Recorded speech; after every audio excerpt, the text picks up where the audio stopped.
All right, let's just get right into it. You know that heart-stopping moment? The one where you're in a meeting and suddenly you're the one being blamed for something? Every single eye in the room just snaps to you. In that one moment, the very first sentence you say is everything. It can either torpedo your reputation or it can shift all the power in the room right back to you. So what's happening there? Well, that's the public blame trap. It is a super high anxiety, high stakes moment where your own brain, it's primed to betray you. That spotlight is on and everyone is just waiting to see if you're going to crumble. I mean, really think about it. Have you ever been there? When someone twists a story, says your name, and bam, you are instantly on the defensive. You've been ambushed and you've got maybe a split second to figure out what to do. So what do you do? Well, here's the problem. In that split second, our natural instincts, they are the absolute worst things we could possibly do. Your brain is screaming, defend yourself, but that just drops your status. You feel this urge to explain, right? But that just makes you look guilty. If you react, you look rattled. And if you start talking fast, you just look scared. So if all your instincts are wrong, what's right? Look, you don't need some witty comeback. That's not what this is about. You need a control system. And it all starts with one single, carefully crafted sentence that completely changes the game. I'm not kidding. The entire room is silently judging you based on how you open. This isn't about winning an argument. It's about holding on to your power. And the key? The absolute key is in the very first thing that comes out of your mouth. This is it. This is the line. I want you to burn this into your memory. Hang on. Exactly what are you saying I did? See, it's not defensive, it's not aggressive, it's just a calm, controlled request for clarity. But the words, they're only half the battle. The really crucial part is how you say them. You have to deliver this line slowly. Your tone needs to be calm and steady. You show absolutely zero emotion. And then you pause. You just let that silence do the heavy lifting. It sounds like this. Hang on. Exactly what are you saying I did? So why is that so powerful? It's not magic. It's psychology. That one simple line is designed to pull off 3 strategic strikes all at once. And it does it in a way that nobody in that room is expecting. Okay, here's what happens. First, it stops their momentum cold. They've got this whole attack script playing in their head, and you just went off script. Second, it forces them to repeat themselves. And this is key, because most attackers, when they have to repeat a vague accusation, they can't do it without changing it. They soften it, they reveal their real motive. And third, and this is the best part, that spotlight immediately swings from you to them.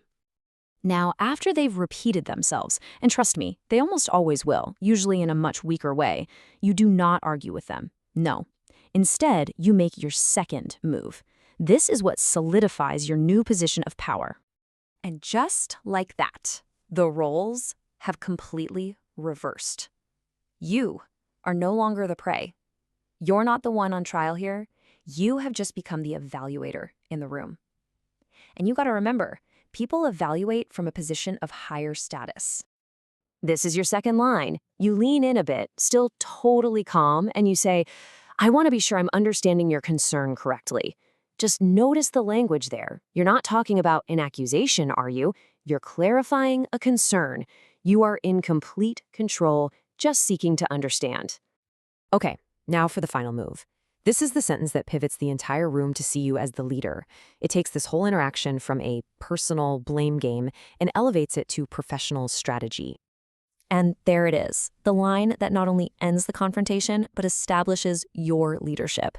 You look right at them and ask, so tell me specifically, what outcome are you actually looking for? With that one question, you're not reacting anymore. You're directing. You're signaling to everyone in that room that you are focused on solutions and results, not drama and blame. You're the one leading now. So let's actually break that last sentence down, because its power comes from 3 very specific words. Each one has a precise job to do. Specifically, outcome, and actually. First up, specifically. Passive-aggressive attackers love to hide in the fog of vague accusations. The word specifically is like flipping on a giant floodlight. It forces them to be clear, to be concrete, which, frankly, they often can't be. Next, outcome. This is the great reframe. You're not talking about some past problem anymore. Nope. You are focused on a future solution. This one word elevates the entire conversation from blame to strategy, and it positions you as the problem solver. And finally, actually. Now, this one is the most subtle, but it might be the most powerful word of the three. It's like a little truth flashlight. It cuts right through their performance, and it signals to everyone that you're asking, okay, what's the real motive here? What's actually going on? And this whole process, it reveals a really crucial insight. A lot of accusers, they don't actually want a solution. They want chaos. They want to grab attention or maybe just exert some control.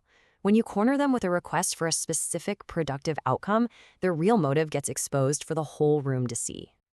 So here it is, your entire playbook on one slide. It's just 3 steps. First, you stop the attack and you become the neutral observer. Second, you shift the dynamic and you become the evaluator. And third, you lead the conversation and you become the strategist. Stop, shift, lead. And I really want you to remember this. This 3-sentence script isn't just a clever comeback. It's a complete control system. It is a repeatable method for managing public accusations, for keeping your cool, and for taking back your authority. And that really leaves us with one final, powerful question to think about. In those moments, those high-pressure moments, your response decides your role.